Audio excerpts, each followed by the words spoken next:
and welcome to this very special episode of Newshour. And joining me this evening is Errol Musk. Welcome to India. You've been here for a few days. And also welcoming on the show Mr. Raman Bhatia, the man who brings Errol Musk to India as a representative on servo tech. How have your first few days in India been? And we are talking on a day which is the World Environment Day. On a day we discuss green energy with you and your appointment to the Servotech board. How do you look at this engagement with India? Well, it's absolutely been wonderful, you know. Every day has been so full of activity, and if you asked me to put my finger on one thing, I wouldn't be able to, because it's just been one really marvelous thing after another, culminating yesterday with a visit to the Ram Temple. And, so it's just too short a visit, that's what I would say. Too short? Too short. What were your impressions of the Ram Temple in Ayodhya? Well, it's absolutely stunning, it's stunning. It's like a world wonder. It's like a wonder of construction. It's not something simple, it's something extremely unusual, and it's something that obviously will be there for thousands, hundreds of years. I can imagine.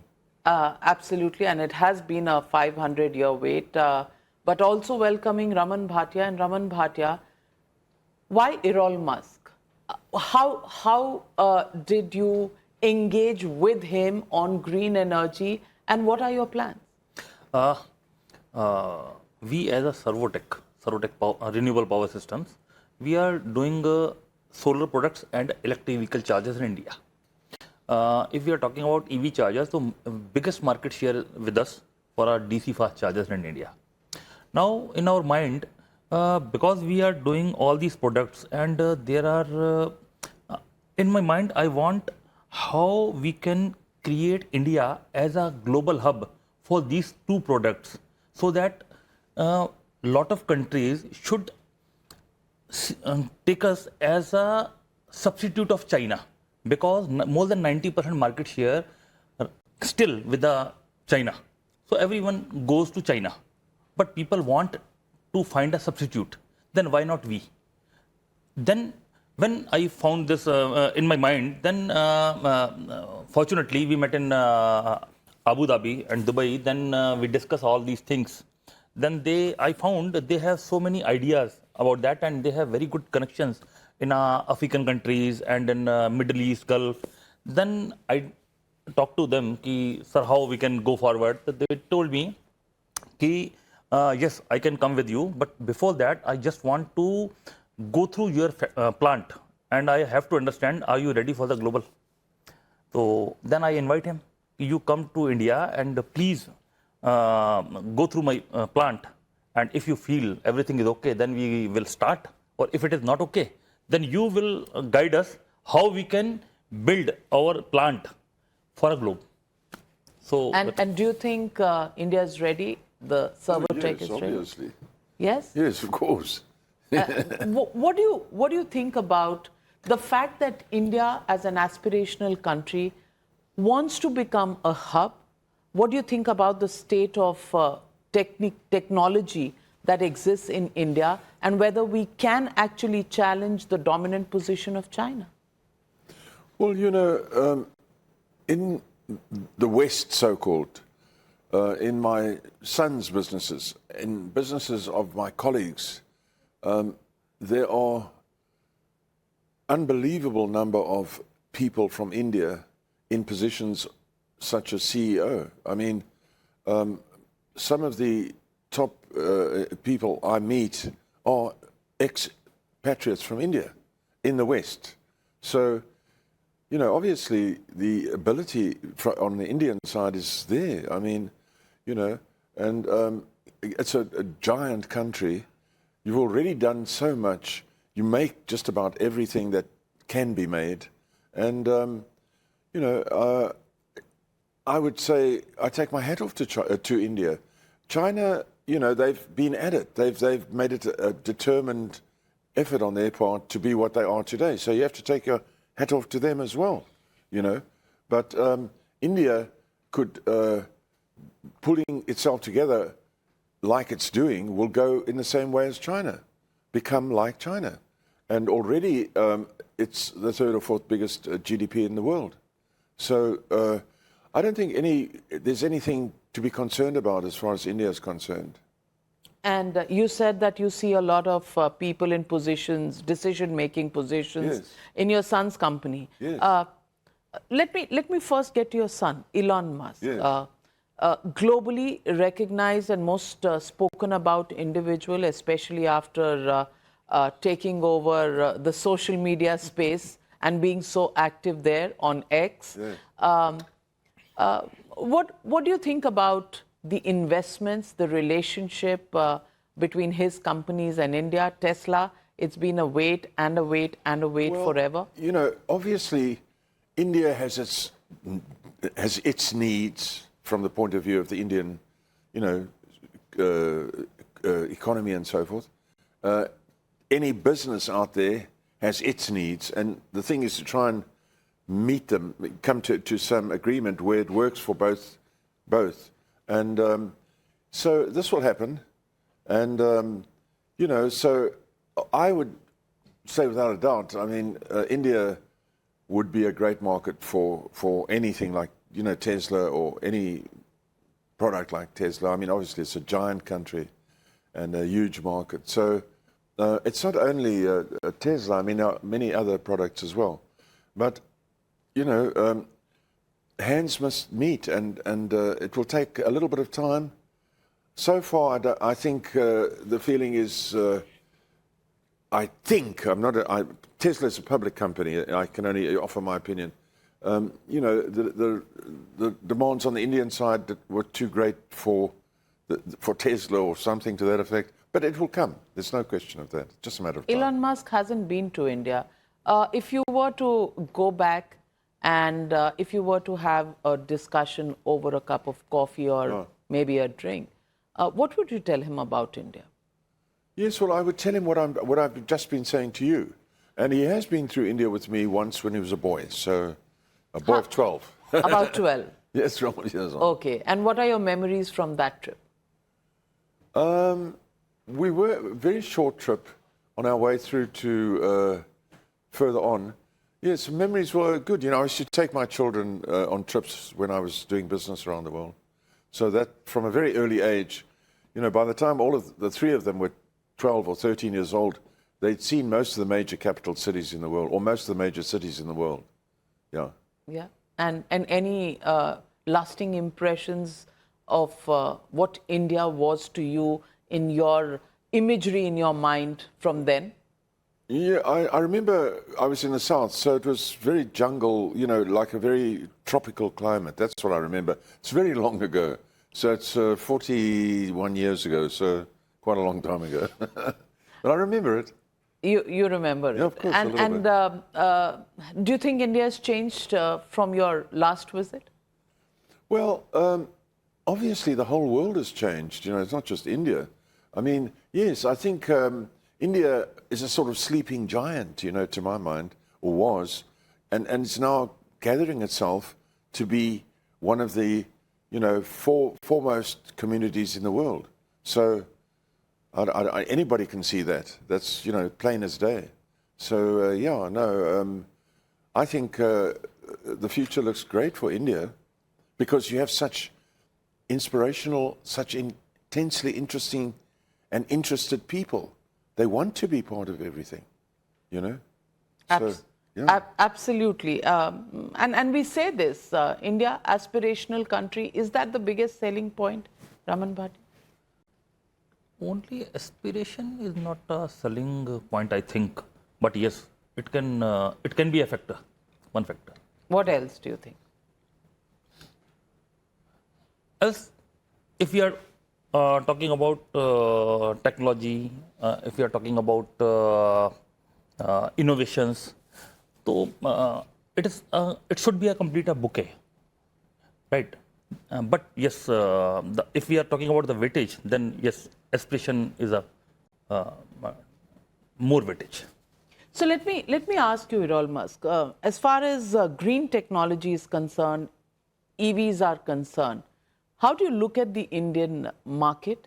Do you think in the years, in the decades to come, this will be absolutely a necessity for all countries to move towards greener technology? Yes. Look, there's no doubt about it. Electric cars are the future. So, Servitech is at that cutting edge of providing, charging facilities for electric vehicles on a large basis, large scale. So yes, that's the future. Oil has had its day, and it really does boil down to a cleaner environment, and not only that, far better vehicles that are far easier to maintain, far easier to do a lot of things with, compared to boiling oils and boiling water and everything in front of you in a car engine. So that's dying out now, and so we are moving into a world of electric vehicles. There's no question about it. Let me also ask you, early involvement in SpaceX. I mean, Elon's interest in SpaceX. Did you see any early signs of him having a business mind?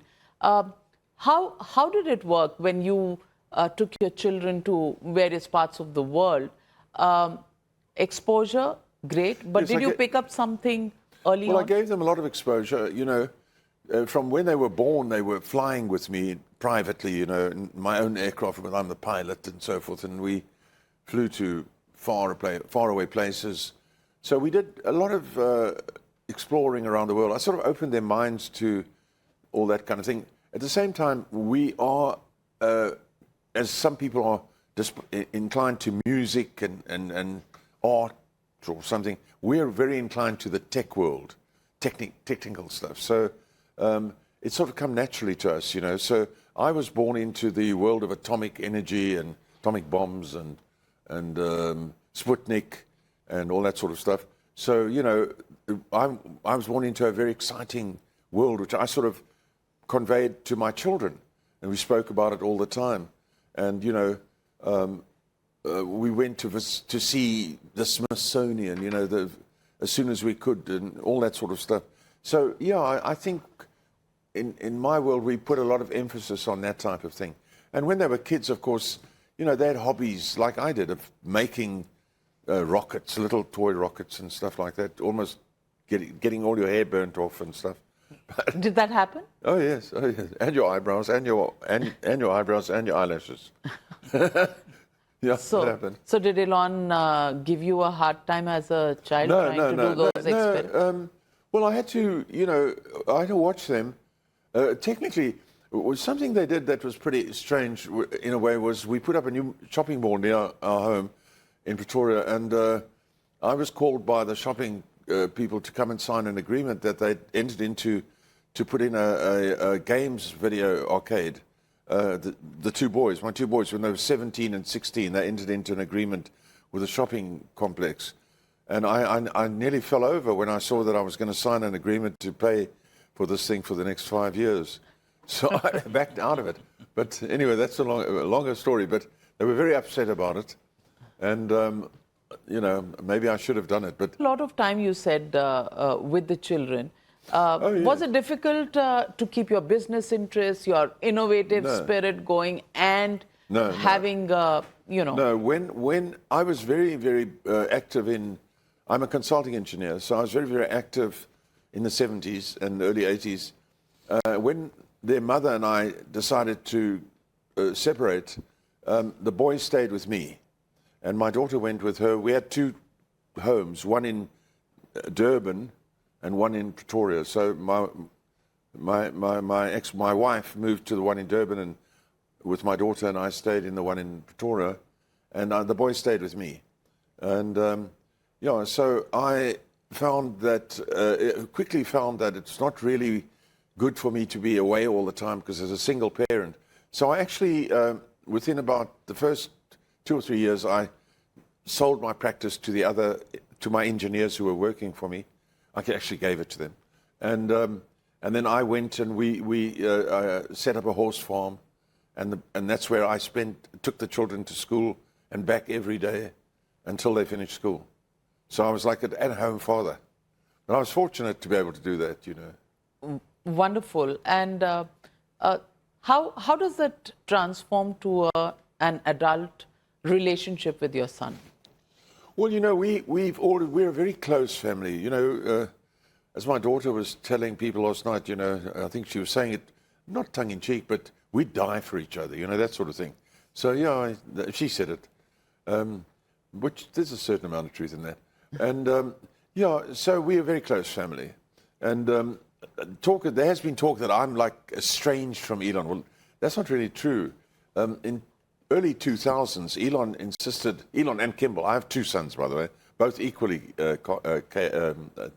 successful, and both directors of Tesla, both directors of SpaceX.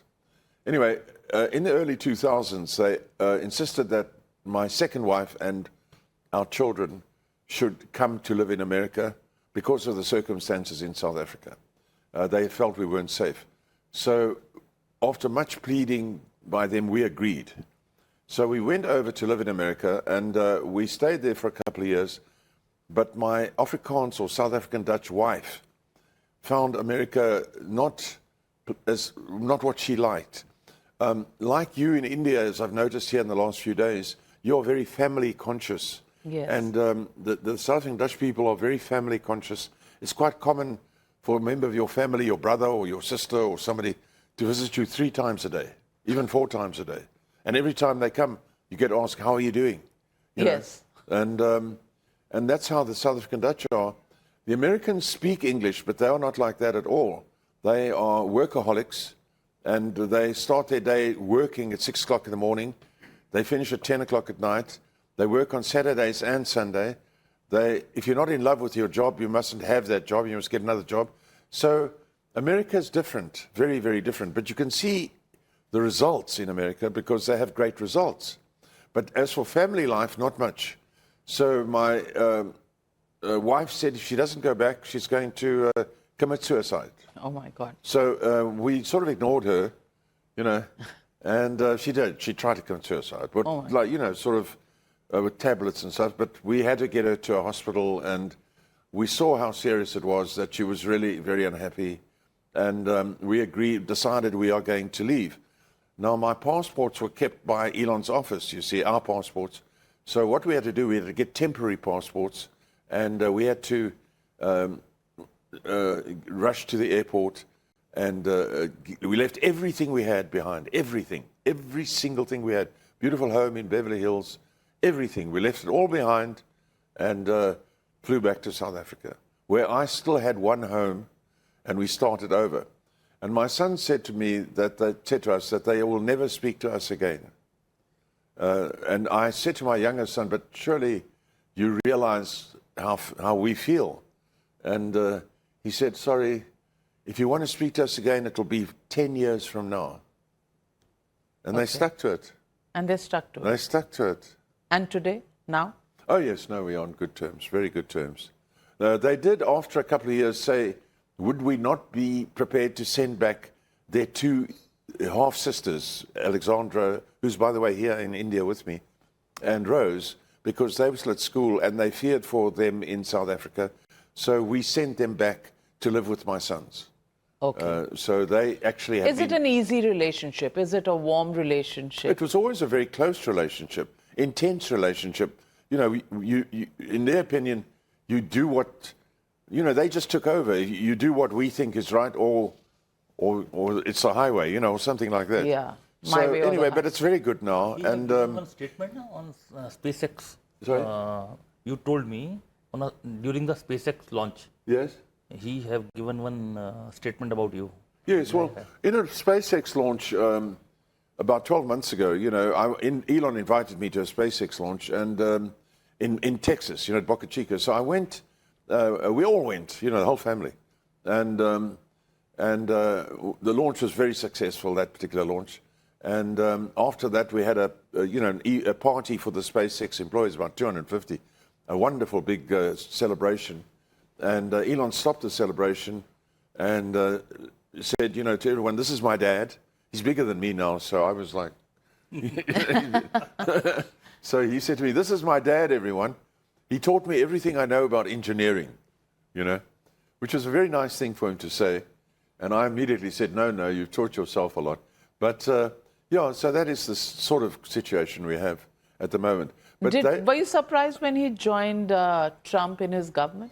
Well, yes, I was. I was surprised because up to about 7 years ago, 8 years ago roughly, when I turned 70, they came to Cape Town for my 70th birthday, my two sons, and they brought with them about 50 people from America. And for a party for my birthday, you see.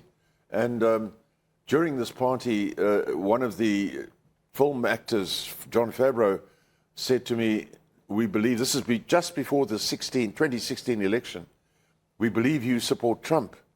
And I said, "Yes, I support Trump." And they all burst into laughter. And then they said, "Well, why do you support Trump?" And I said, "Well, he's a businessman. It's much better than a career politician." And then they all laughed. "No, he's a con man. He's a crook. He's a thief. He's a bad man. You're stupid," and everything. Anyway, after the lunch and everybody had left, my two sons came to me and said, "What's wrong with you? Couldn't you say I don't know?" So I said, So they said, "Don't you get it? Trump is evil. You are evil," because I support Trump. I said, "Look, I don't know." Anyway, so they left, went back to America, and we sort of went over a few times after that because my daughters were graduating and so on. And we just didn't talk politics. And we just kept out of it. And then along came the Biden administration, and it wasn't long before Elon concluded that there's something wrong. Biden invited all the electric car manufacturers to a week-long discussion at the White House in 2021 to discuss America being an electric car country by 2035.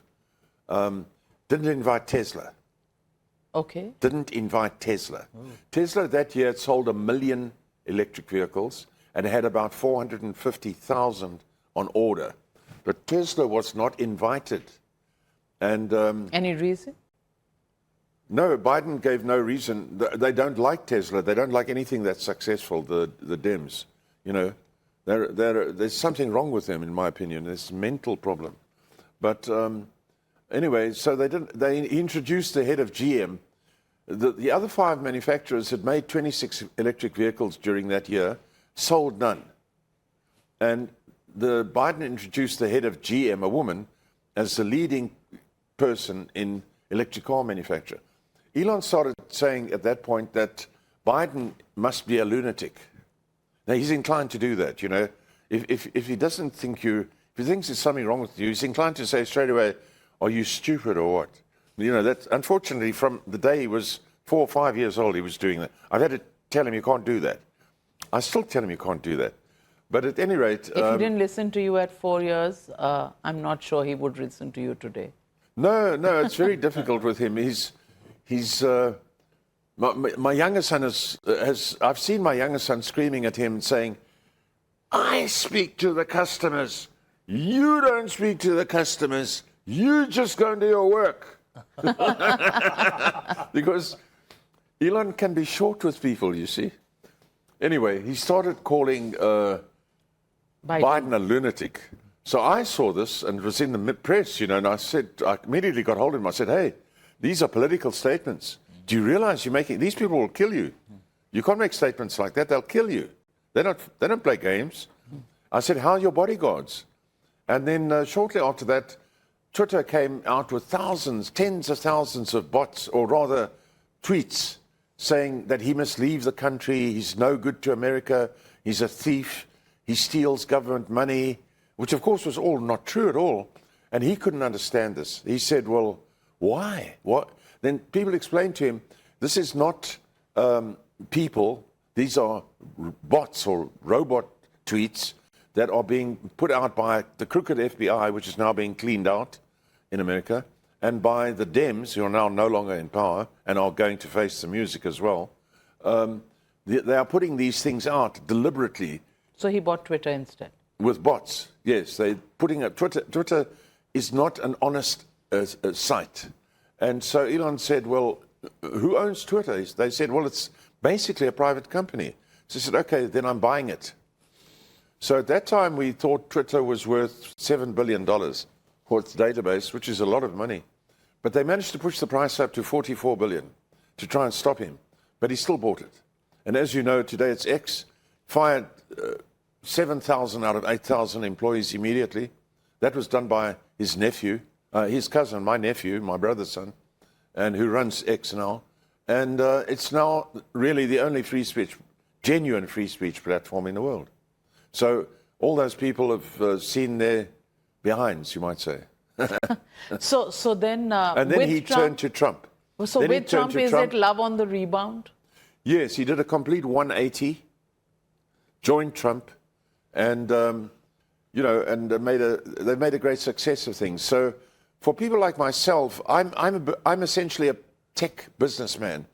I'm not into crazy, weird ideas. I know what works and I know what doesn't work. And to me, we have a world now where things are going to start working properly. And that would work properly for all the countries. But then he's out of Trump's Doge as well. Say again? Yes. Well, his tenure, they now have the team is working on its own. So they have a federal employees who are now doing the job that he set them up to do. His job is criticizing Trump's spending, the kind of debt that has... A lot of that is media. And then when you... Kill the bill is media? A lot of it is media, but at the same time, when you look at any business deals and any things that are being contemplated, they have to go through Congress, convoluted process where people get things done sometimes by saying they don't want them done, if you understand. Because it's a case of pulling the wool over the opposition's eyes. Oh, so this is... Well, you know, it's this like, is a conspiracy theory, or is this a conversation that you've had? Well, it's like any business, you know. That's why you're not allowed to have spies of yours in somebody else's business. People would do that if they could. But generally, when you're in competition, you have to be one or two steps ahead of your competitors. So if your competitors think you're going to go this way, you go the other way. You go the other way, or you let them think you're going this way. Sorry? Is he conning the people of America by separating from Trump, but I didn't say that. Him? Well, I'm drawing the But you're very smart people.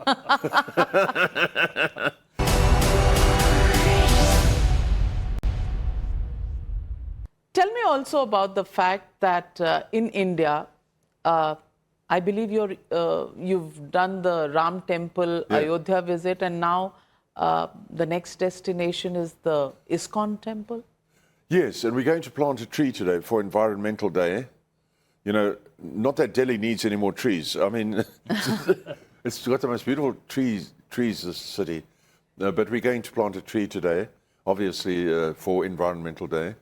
Yeah, it's a nice thing, and we will see this. But do you see something that attracts you to the Indian temples? Yes, yes. The Indian people, something in the West, so-called West, if you call it the West, the people have lost their beliefs in not totally lost, but they aren't spiritual anymore. You know, people, you always get laughed at in the West today if you say somebody, when they say, I'm a very God-fearing person, and my children are too, and I believe in God, you know. And if you say that in the West, they sometimes think they make a joke of it or something like that. And if you, in the West, say, if you were to say, for example, on some issue, I would like to go and pray on it, they'll think, well, what's wrong with you, you know? But here, they would say, I will pray with you. Okay. Isn't that right? Absolutely. So We that's, pray for the smallest possible thing. Raman Bhatia? Yeah. yes. Yes. So We pray that this interview would go well. We pray that Yeah, obviously, yeah. Yes. you know, my meeting will go Yes. well. So Yes, we pray for Yes, everything. yes. Everything. Yes, exactly. And I say that to people in the West. We believe you know, in manifestation so much. I say that to people. I actually say that. They say to me, so you pray? I say, yes, I pray all the time. You know, if I'm in interviews, I've actually been in interviews where people have said to me, talked like this, and then I said, yes, I pray all the time. And then they say, when did you last pray? I said, I've been praying while we're having this meeting. That you don't cock it up. Day before yesterday, they have also visited electronic plant, electric vehicle chargers and solar inverters plant also, because they are a technical. He is a technical. So person. technology, Yeah, yeah. science, and you know, religion yes, and spiritualism. Yes. You don't think they are contradictory? No, not at all. No, we are all children of something much greater than what we are. And so we try our best to be part of that, I would imagine, you know. So I fully believe that. You know, Elon used to have a saying at university, there are no atheists at exam time. Exactly. Yes. No It is at exam time. Maybe more result time. Oh, I don't know, but no atheists at exam time.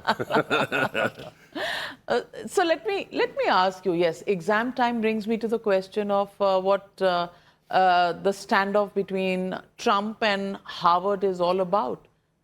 Do you think it's a good thing?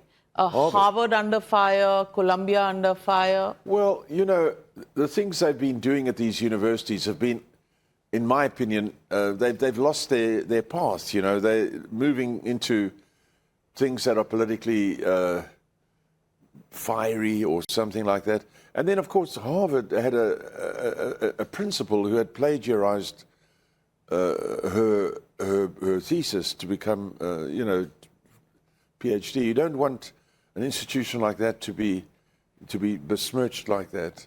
You know, that's just Harvard. But to completely ban foreign students. No, I don't think there's. No, I think that's a bit of that is the press overstating the case. No, Elon himself has pointed out that he is a foreign student, was a foreign student, and that he wouldn't have been able to be in America if it hadn't been for the fact that America allows and provides for foreign students. What they are probably really aiming at is abuse of the system, you know, abuse of the system. So I wouldn't get too worried about that. Certainly, it's not going to change very much. The good students are going to still be able to go to all of these places. Columbia was becoming too anti-Semitic, as you probably know. I mean, there's reasons for everything. Both sides have an argument, but at the same time, you don't want to make an institution go one way or the other. You know, and that's what happens to free speech, for which 44 well, billion? free speech, yes, but not to the extent that people are in danger and so forth. You know, you have to keep a little bit of law and order. Little bit of law and order Yes. justified. So let me ask you a few things, you know, about your trip to India. What's your favorite Indian food? Well, I like the mutton curry. You know, I've had every day. I've had mutton Indian? curry. Yes, mutton curry Mutton every curry. day. Every day? Okay. No, I'm going to change, but today I'll still have mutton curry. You'll still. And what is the one Indian festival that you think you would want to celebrate with your family? Well, I don't know all the. I know the big one is Diwali. Yes. Yes. I suppose that would be nice. That would be nice. Yes. If you could take Elon on a road trip anywhere in India, where would that be? I would really like to take him to where I was at the temple. I would like to take him, I suppose, to the Taj Mahal. Okay. You know, and I would like to. I'm very interested in the Himalayas area. You know, with the higher ground up Okay. there. I like the idea of Kashmir. It's very. the history, the fascinating history, you know, and things like that. But there's not one place. I would like to see Mumbai, you know. I'd like to see Bhopal. I'd like to see all the Okay. places. Yeah. So India's growing on you. Yes, you know, I was fortunate enough to fly to the temple, so I was able to see quite a fair bit of the Indian landscape. You know, that was very nice, and you know, everything is. I'm impressed by how it's possible to provide electricity, water, good roads, and all the things that go with a community in a place as big as Delhi. It's just quite amazing to me as an engineer. The engineering side of it, I would like to spend a week with the people who run the city and explain to me how they do it. Because Fascinating. I don't know how they do it. And we are a large I don't know population. how they do it. I just don't know how they do it. Yeah, it happens. It's called the Indian jugar. They must be brilliant, really. Have you explained to him what jugaad means? We make just things happen. We don't have the best resources sometimes. You know, give us 2 wires and we'll probably just with those 2 wires make a good speaker system, make a good television. So that's called the Indian jugaad. Yes. Things are not working, well, connect. Since the last 3 days, we are explaining them what is a jugaad. Because we have done so many jugaad for them. Amazing. What would you choose? Paneer tikka or butter chicken? What's your pick for a Musk family dinner in India? Well, my kids are much more. They're much more. What do you call it? They're prepared to experiment more than me, you know. But so I know Elon loves Indian food. You see, because I know that because he's taken me a lot of times to Indian restaurants. But the food that is easier. Like I like the butter chicken. You know, it's simpler. Yes. And I was told it was Englishmen who figured that thing out or something at some stage. Not. Certainly not. Not. I was told yesterday that because it's cream or something, I don't know. Not. Anyway. Cream has been, you know, around in India as long as milk has been. Oh, no. Maybe I misunderstood. But anyway, or maybe it's a dish that appeals more. Yes. Or something. That's true. Have you heard any Indian songs, Bollywood songs? Oh, yeah, of course. Yeah? Yeah, you know, we have Bollywood in South Africa. Yeah. You know, we have a channel, Bollywood channel. Okay. Yes. And can you I've watched a few shows, quite a few shows. And can you hum a song? Because in Bollywood cinema is all about the songs and dances. They're in my head, but I'm not a good musician. I'm really lousy at music. But which one? No, I know, you know. Is that right? What's the one value or tradition in India that you think people in the West should have? Well, it's a very loving community. People seem to care about each other here a lot. There's no aggression. People seem very well disposed to each other all the time. I would like to see that spread to the West. You know, I've just come from London. I'd like to see that spread to London a bit, you know. Yeah, the English can be a little cold. And Raman Bhatia, you must be doing something very right, that he's seen the best side of India, caring people, yes. not aggressive. He also loves cricket so much. So day before yesterday, bats and cricket ball. Yes. Yes. In our plant. Yeah, we played some cricket there. Yes. Okay. Yeah. All right. You played cricket? Yeah. As a child, I played cricket, of course. Everybody played cricket. In South Africa, yes, no, not in America. You know, everybody in He talked to me every about single person I know. Suryavanshi, that 14 years guy. Okay, yes. Talked to me about them. Then he told me, I want to play some cricket. Cricket. Amazing. What's the most surprising, amazing thing about India that you learned after you visited? Well, I mean, you know, there's so many. I wouldn't be able to point at anything particular. I mean, I was immediately struck by the beauty of the Delhi airport. Delhi's airport, beautiful. I was really impressed by that. You know, it was beautiful. And so I can't say, oh, this or oh, that. You know, I suppose as an engineer, I'm impressed by the size of the city. And as I said a few minutes ago, the ability to provide services to so many people. You know, it's a boring subject for a lot of people, but for me as an engineer, was my world, is providing these kind of services to the community. And how they managed to do it for so many people so well is amazing, absolutely amazing. What's the most exciting thing in the tech field about India? Well, you know, there's so many things. You know, India's launched satellites. There's so many things that have been done here, you know. But if I just take Servotech, for example, their factory is very beautiful, very clean, very thorough, and producing numbers of charging stations and such like at a phenomenal rate. And so, you know, obviously, you know, one is immediately impressed, you know, so much so you think, I'd like to find, I said to Ramon, find me a spot there, I'd like to join. You know, we're getting this thing going. Would you recommend a visit to India to Elon? Oh, of course, absolutely. Yeah, I already have, actually. You have? Yes, yes. And what was his response? Oh, my son's never, well, with me it's yes, no, maybe.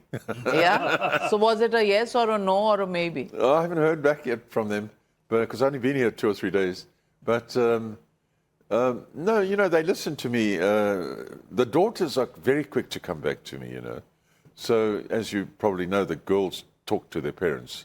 The boys only if they have to. Only if they have to, absolutely. So how would you describe Elon in 3 words? Very energetic. Energetic, always interested in everything around him, and a good person. Good person? Very good person. Really? Oh, yes. And if you were to give him one piece of advice, what would you tell him? Well, I would say to him at the age he's at now, he should get more rest. I know it sounds boring to say that, but he's not going to listen, so I don't have to worry about him listening, you know. For him, rest would be 2 days, and that would be too long. But, yeah, I would say, you know, try and get some rest. You know, come to India, take a break. Not going to do it. Not going to do it. Well, let me also ask you, you've been a politician as well. What do you think about Trump's comments about genocide against whites in South Africa and Elon's own comments about discriminatory laws there? Well, yes. The things that Trump did were very good for the small community.